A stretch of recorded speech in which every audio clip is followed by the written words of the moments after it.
Aquí hay algo que definitivamente no cuadra. El petróleo baja, los mercados celebran y todo el mundo habla de una supuesta tregua, pero al mismo tiempo Estados Unidos amenaza, Irán desconfía, Israel intensifica los ataques y se abre la puerta todavía a más explotación petrolera. La pregunta es, ¿de verdad estamos viendo paz o estamos viendo un reacomodo de poder mundial? Porque cuando el petróleo se mueve no es casualidad y lo que está pasando en este momento no se queda en Medio Oriente. Ya alcanzó a México y te voy a explicar por qué. ¿Por qué la forma en la que se pactó esta tregua entre Estados Unidos e Irán no fue como te la están contando? Noticiosos, soy Yasira Handal, comenzamos.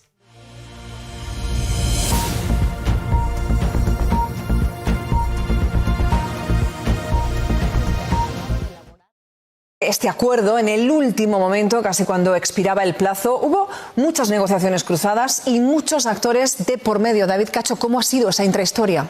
Pues los detalles que da el medio estadounidense Axios, Isabel, son muy interesantes. El primero, quizá el más sorprendente, es que Irán tiene líder supremo. Mojtaba Khamenei está vivo y operativo, no inconsciente, como decía Estados Unidos, pero sí, desde luego, muy escondido. Es él el que ha dirigido las negociaciones presionado por China para cerrar un acuerdo cuanto antes. Por su parte, Trump ha estado empujado por Netanyahu para seguir atacando Irán, pero Netanyahu no lo ha conseguido. En medio, como país mediador, Pakistán, aliado y con buenas relaciones tanto con Estados Unidos como con Irán, pero sobre todo el país del mundo que más depende del petróleo que circula por el estrecho de Hormuz. Sorprende también el círculo cerrado que ha manejado el asunto en Estados Unidos, el presidente Trump, el vicepresidente Vance y el amigo de Trump y negociador para todo, Steve Witkoff. Ellos lo han manejado mientras el Pentágono no sabía absolutamente nada hasta el último minuto. Tenían preparados ataques a cientos de infraestructuras civiles y algunas de las fuentes militares han dicho que ha sido una situación salvaje. Finalmente, el famoso tuit apocalíptico de Trump, el de destruir una civilización entera, ahora sabemos que lo dijo cuando el acuerdo estaba encarrilado. Es decir, más bien era una baza política que exhibir como trofeo para, hacer ver que se había logrado un acuerdo gracias a amenazas como esta, cuando muchos periodistas en Estados Unidos están acusando de haber sufrido una derrota política. Una derrota política es de lo que se habla y es que, Donald Trump amenazó con aniquilar a la población iraní cuando el acuerdo ya estaba encarrilado. Así fue como se pactó esta supuesta tregua y como si eso no fuera suficiente, el presidente de los Estados Unidos ahora amenaza con no mover a su ejército de Medio Oriente. ¿Para qué? Para poder espiar a Irán. Dice que no van a ir a ninguna parte. No se va. Estados Unidos aseguró que mantendrá su presencia militar en Medio Oriente para asegurarse de que Irán cumpla con el cese al fuego temporal alcanzado finalmente y advirtió de que, aunque están preparados para actuar, espera que la tregua se sostenga. Según el secretario de Guerra de Estados Unidos, Pete Hegseth, Teherán debería encontrar la manera de enviar una paloma mensajera a sus tropas en zonas remotas para que éstas sepan que no deberían disparar. Que no deberían disparar es lo que dice Pete Hegseth, ni seguir lanzando ataques o misiles unilaterales, algo que insistió sería sumamente imprudente. Eso es lo que dice en este momento Estados Unidos. Ahora, fíjense bien, Donald Trump amenazó además con imponer aranceles de un 50% a quien venda armas a Irán. Sí, ahora las amenazas arancelarias del presidente de los Estados Unidos regresan y regresan de manera fuerte y contundente. Trump afirmó que Irán no enriquecerá uranio y amenaza con imponer aranceles a quien le venda armas. La amenaza de Trump llega horas después de que el inquilino de la Casa Blanca aceptara suspender los ataques contra Irán por un periodo de 2 semanas y habrá que ver cómo avanza esta situación, mientras que el sur de Beirut se encuentra totalmente colapsado después del mayor ataque lanzado por Israel desde que comenzó la guerra contra el Líbano el pasado 2 de marzo. Son las imágenes de lo que está pasando en estos momentos y un giro inesperado en los mercados. ¿Por qué?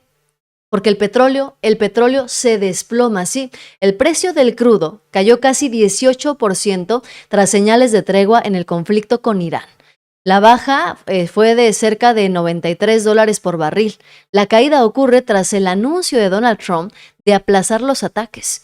Irán está mostrando disposición a negociar y venía de subir casi un 70% desde el inicio de la guerra. El mensaje del mercado es claro: menos tensión y menor presión sobre el petróleo. Este movimiento podría impactar directamente el precio de la gasolina y finalmente aliviar el bolsillo de millones, que es lo que básicamente pues quería al final del día el presidente de los Estados Unidos. Ante todo esto, la presidenta Claudia Sheinbaum se manifestó sobre la tregua entre Irán y Estados Unidos y dice que en definitiva es algo bueno para el país. El mundo entero reconoce estas 2 semanas que se dieron ayer entre Irán y Estados Unidos. Es algo bueno para el país también porque han bajado los precios del petróleo y esperamos, y todos, creo que el mundo entero en este momento está buscando que haya paz en Irán y en el Medio Oriente y en el mundo entero. Yo creo que el mundo entero reconoce estas 2 semanas que se dieron ayer entre Irán y Estados Unidos. Es algo bueno para el país también porque han bajado los precios del petróleo y esperamos, y todos, creo que el mundo entero en este momento está buscando que haya paz en Irán y en el Medio Oriente y en el mundo entero. Yo creo que el mundo entero reconoce estos. El mundo entero reconoce finalmente este alivio, este respiro, que no solamente es un respiro para Estados Unidos, sino que también es un respiro para el mundo completo. Y aquí es donde viene también el contraste. Porque mientras este alto al fuego se presenta como algo positivo, el contexto global sigue completamente inestable. En el corto plazo se puede beneficiar, sobre todo por el tema del petróleo. Pero eso no significa que el riesgo haya desaparecido. Lo único que estamos viendo en este momento es un respiro momentáneo dentro de un tablero que sigue en tensión. Y aquí es donde esto se pone todavía más interesante. Porque el mercado reaccionó de inmediato y el petróleo se desplomó tras este anuncio. Entonces, habrá que ver en qué termina toda esta situación. Ahora, ¿cómo afecta esta situación en México? ¿Qué pasa en México con el tema del petróleo? Bueno, pues aparece el Escuadrón de Dios de Estados Unidos. Van a eliminar los límites a las petroleras en el Golfo de México y habrá que ver cuáles serían las principales afectaciones para nuestro país. Para el medio ambiente, ¿cuáles serían las principales afectaciones de hacer esto sin un acuerdo con México también? Porque se va a afectar al Golfo que comparten Estados Unidos, México, Cuba. Vemos cómo Estados Unidos está tomando decisiones sumamente graves en todo sentido, pero en este caso en particular hablando del llamado Escuadrón de Dios. Este Escuadrón de Dios de Estados Unidos que retira limitaciones a petroleras en el Golfo de México. El gobierno de Estados Unidos ha argumentado que las protecciones para especies como ballenas o como tortugas en el Golfo de México han estado limitando la producción de hidrocarburos. Imagínese lo que esto significa: quitarle protección al medio ambiente, quitarle protección a las ballenas y tortugas, quitarle protección a las especies que están en el Golfo de México por razones de la emergencia que se ha desatado con motivo de la guerra en Irán, el incremento de los precios del petróleo, el ahorcamiento del estrecho de Hormuz, todo este panorama que está aquí entre nosotros como humanidad y que está impactando de mil maneras. Vemos cómo Estados Unidos está tomando decisiones sumamente graves. Aquí es donde esto deja de ser lejano. ¿Por qué? Porque ya nos pega directamente. Estados Unidos avanza para eliminar límites a las petroleras en el Golfo de México. No es un detalle menor. No hablamos de cualquier zona. Estamos hablando de un ecosistema que comparten 3 países. ¿Y qué significa esto? Que decisiones unilaterales pueden tener impacto directo en nuestro territorio y en el medio ambiente. Y los recursos, que también son estratégicos para México de manera evidente. Y aquí viene una pregunta incómoda. ¿Hasta qué punto es cooperación? ¿Y hasta qué punto es imposición? Porque mientras unos celebran la tregua, por el otro lado se están moviendo piezas todavía mucho más profundas. ¿Tú qué dices? ¿Es una cooperación? ¿Es cooperación? ¿O es simplemente imposición por parte del gobierno de los Estados Unidos? Y vámonos todavía más lejos. Lo que se viene es mucho peor. Sí, y nadie se lo esperaba. Empiezan a criticar a la presidenta de México, empiezan a criticar a Claudia Sheinbaum, porque resulta que el gobierno populista, comunista, socialista, de izquierda, de los dictadores, los autoritarios que quieren empobrecer a este país, que quieren que nos parezcamos a Cuba o a Venezuela, acaba de recibir al presidente de BlackRock. Acaba de recibir al ejecutivo de Global Infrastructure Partners. Claudia Sheinbaum recibió a personajes que nada tienen que ver ni con el comunismo, ni con Cuba, ni con Venezuela, ni mucho menos. ¿Para qué? Claudia Sheinbaum se reunió con ellos para conversar sobre las próximas inversiones en nuestro país. Además, dio declaraciones sobre esta reunión. Como saben, BlackRock es el fondo de inversión más grande del mundo. ¿Cuál es su fuente de financiamiento? Los fondos de retiro, lo que aquí llamamos las AFORES del mundo entero. Y ellos pues financian muchísimos proyectos. BlackRock pues tiene muchos inversionistas en el mundo entero. Y Larry Fink pues es el que dirige este fondo de inversión tan importante. Ellos tienen presencia en México en muchas áreas y financian proyectos privados y proyectos de concesiones, digamos. Por ejemplo, hoy han comprado una parte de las plantas de energía eléctrica que tenían contratos de producción independiente y creo que están migrando a otro tipo de contratos. Tienen inversiones en el puerto de Manzanillo, por ejemplo, con uno de los grupos privados que tiene inversiones en Manzanillo. Entonces tienen varios proyectos. Entonces con él hablamos pues de los proyectos mixtos que estamos desarrollando en el país, de la digitalización de la economía y platicamos un poco de la situación internacional y ellos siguen interesados en que los fondos de BlackRock puedan invertirse aquí en diferentes proyectos. Entonces no quedamos en nada en particular, pero siguen muy interesados en pues seguir invirtiendo con privados en nuestro país. Pues así el gobierno de más izquierda que nos iba a llevar a una completa dictadura, y aquí es donde se rompe completamente la narrativa. Porque mientras algunos siguen repitiendo que este es un gobierno comunista o que es antiempresarial, en los hechos lo que estamos viendo es otra cosa. Claudia Sheinbaum se reúne con BlackRock, con Global Infrastructure Partners, ya estoy como Ricardo Anaya, con algunos de los actores financieros más grandes del mundo. Es con quien se reúne Claudia Sheinbaum. ¿Por qué? Van a hablar hablaron de inversión, hablaron de infraestructura y del papel que México va a jugar en este nuevo escenario global. Porque esos fondos no llegan por ideología, Esos fondos no llegarían si fuéramos Cuba, si fuéramos una dictadura, un país autoritario, si estuviéramos yendo a la ruina. Estos fondos llegan donde ven estabilidad, donde ven oportunidades y donde ven negocio a largo plazo. Pues la pregunta ya no es si México es atractivo o no. La pregunta es, ¿qué están viendo ellos que muchos aquí siguen sin querer ver, que tienen una venda en los ojos? Eso es lo que realmente habría que preguntarnos en todo caso, porque se les acabó definitivamente el plan o el proyecto de la dictadura, del comunismo, del socialismo o autoritarismo. Ahora, esto no se queda en reuniones, porque ya hay decisiones concretas sobre la mesa. Y es que el gobierno de México está analizando la viabilidad de explotar gas no convencional.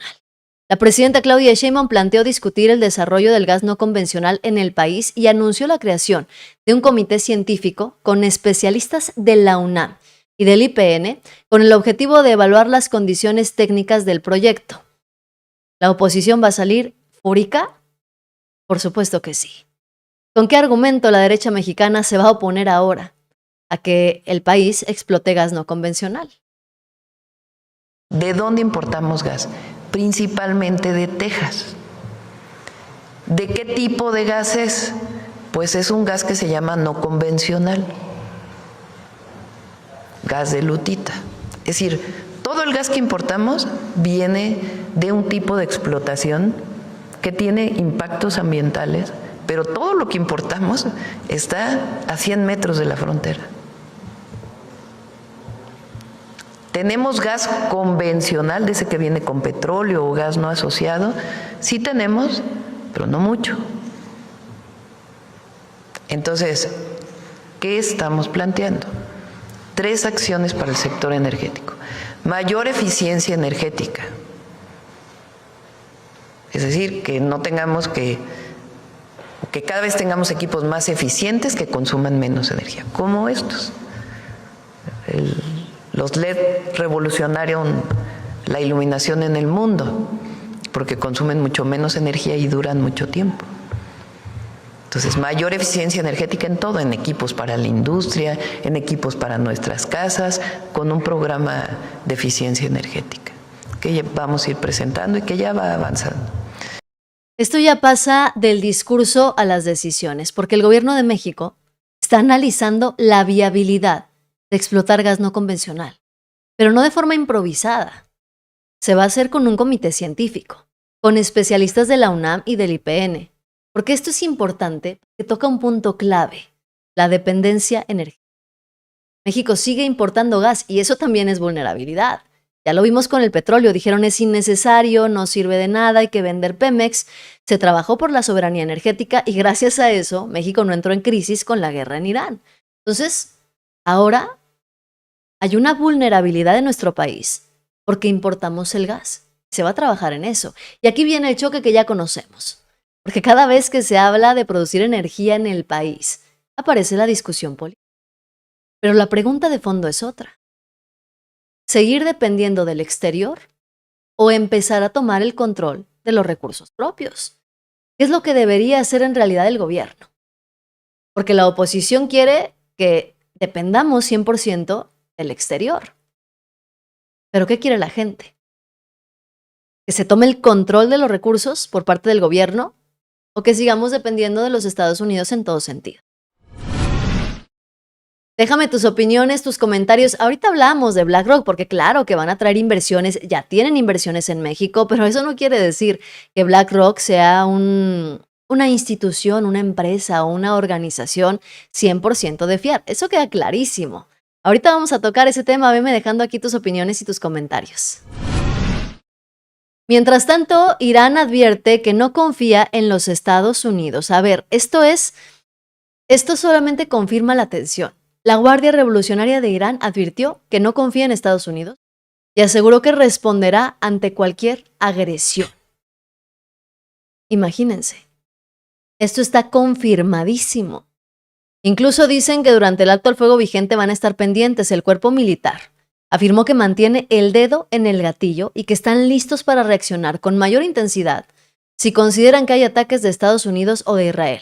Además, insistieron en que el enemigo ha sido engañoso y reiteró que no cree en sus promesas. Estados Unidos dice un alto al fuego, vamos a dialogar, vamos a negociar, pero Irán nos está confiando y es que, pues aquí están las imágenes. Después de haber anunciado un alto al fuego, reportaron ataques en la isla de Labán. Según la televisora Press TV, informó que Estados Unidos e Israel habían roto el alto al fuego al golpear una refinería iraní. Pese al acuerdo de no agresión y el levantamiento de sanciones pactado, se reportaron explosiones en la isla. Entonces sí, en efecto, Irán tiene razones para decir que no confían en Estados Unidos y luego Israel lanzó un bombardeo masivo en Líbano también.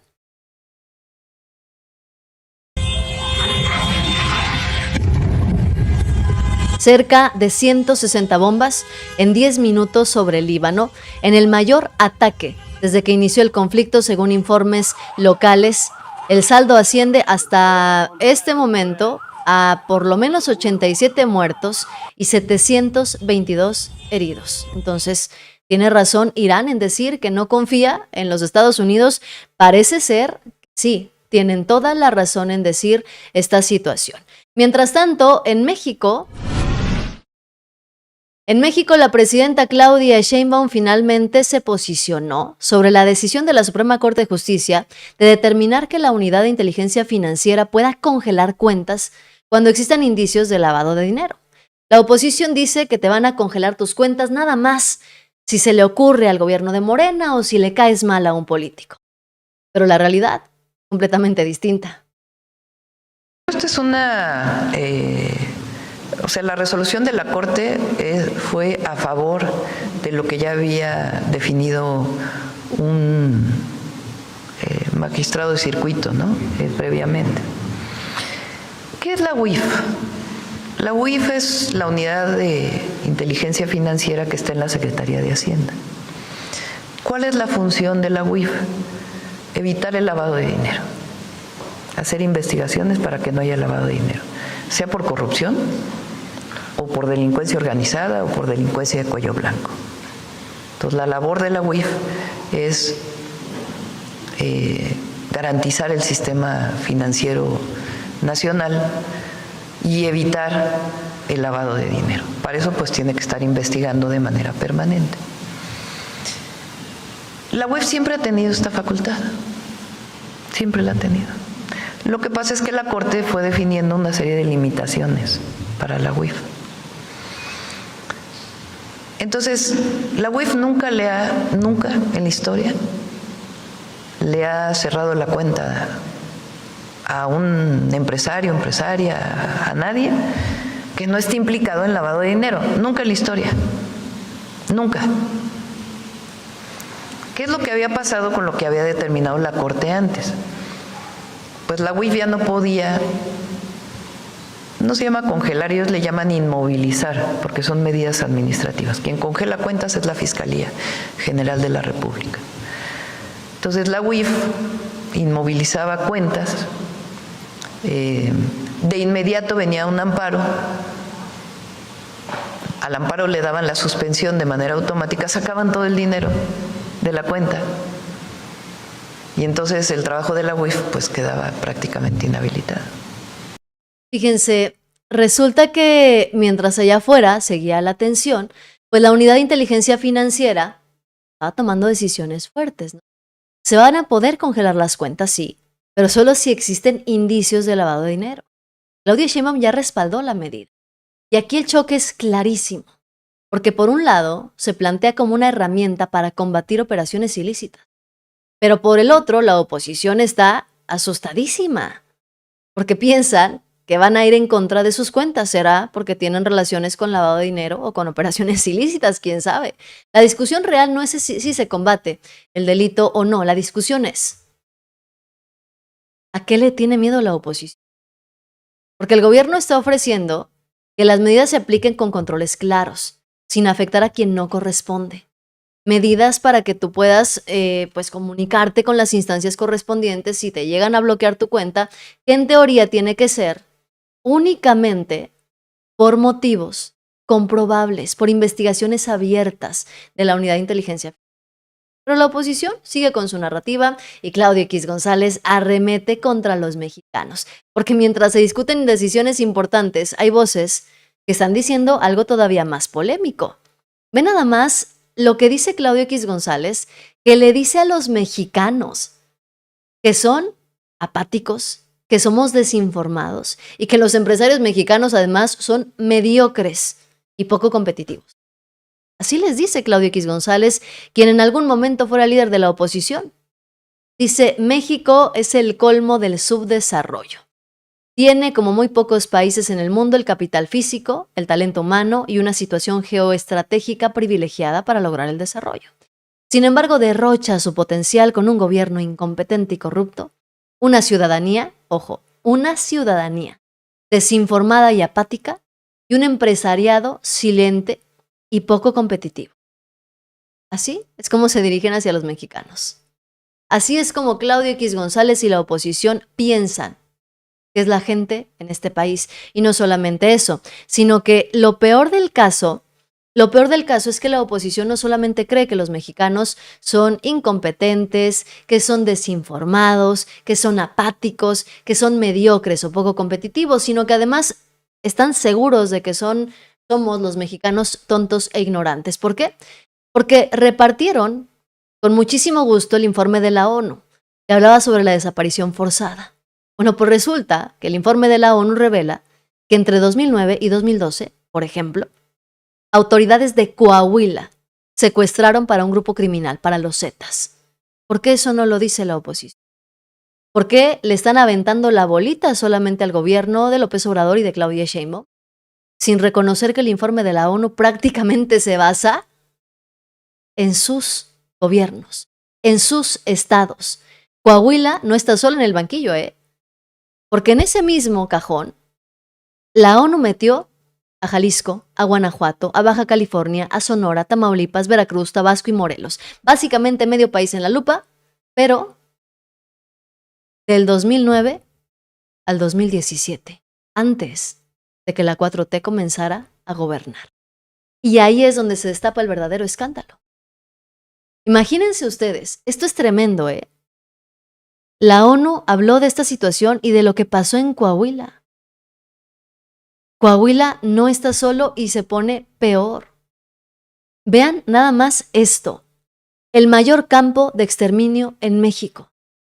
Estamos hablando no de Jalisco, estamos hablando de Coahuila. En la región Laguna de Coahuila, gobernado por el PRI históricamente, y ahora resulta que es uno de los estados más seguros del país. ¿Será más bien que fue donde desaparecieron? El rancho Izaguirre cabe más de 60 veces en Patrocinio, Coahuila. 64 hectáreas con fosas, tambos de incineración y cientos de miles de fragmentos humanos, vinculado a operaciones de los Zetas para la desaparición y destrucción de cuerpos. No tenían el derecho de hacerles todo lo que les hicieron aquí. Marcado por la violencia y el silencio, la región Laguna de Coahuila se convirtió en un sitio de duelo, pero también de esperanza para las familias con seres queridos no localizados. El rancho Izaguirre. Qué tremendo, ¿no? Porque el rancho Izaguirre cabe más de 60 veces en Patrocinio, Coahuila, el campo de exterminio más grande de México. Pero de eso, por supuesto, no vemos ni una sola palabra. Hay quienes difunden el informe de la ONU sobre las desapariciones, pero no cuentan toda la historia. La historia que dice que entre el 2009 y 2012, autoridades de Coahuila, las autoridades participaron en los secuestros vinculados al crimen organizado. ¿Saben quién gobernaba en ese periodo? Los Moreira. Humberto Moreira del PRI y luego Rubén Moreira del PRI, que ahora forma parte de las filas de los altos mandos del PRI. ¿Qué significa eso? Que el problema no empezó ayer, viene de años atrás y no es un solo estado, son varias entidades en un periodo que va, en gran parte, antes del 2018. Entonces la pregunta es inevitable. ¿Por qué se usa ese informe para señalar el presente, en lugar de empezar por reconocer de dónde viene realmente el problema? Eso es lo indignante. Eso es lo que de verdad cala. Porque la oposición sigue usando la politiquería barata para sus propios fines. Y eso es lo que lastima. Eso es lo que realmente hiere. Eso es lo que molesta. Y mientras aquí se discute el pasado, otras partes del mundo, pues la situación es mucho más urgente. Israel, les decía hace unos momentos, lanzó su mayor ataque en Líbano con más de 100 objetivos.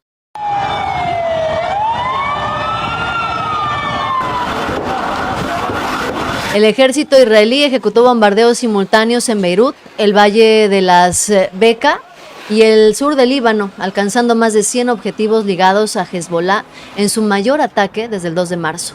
Autoridades libanesas reportaron decenas de muertos y cientos de heridos mientras continúan las labores de rescate en medio de los escombros. Hay problemas en el mundo. Además, una sinagoga fue destruida también en Irán.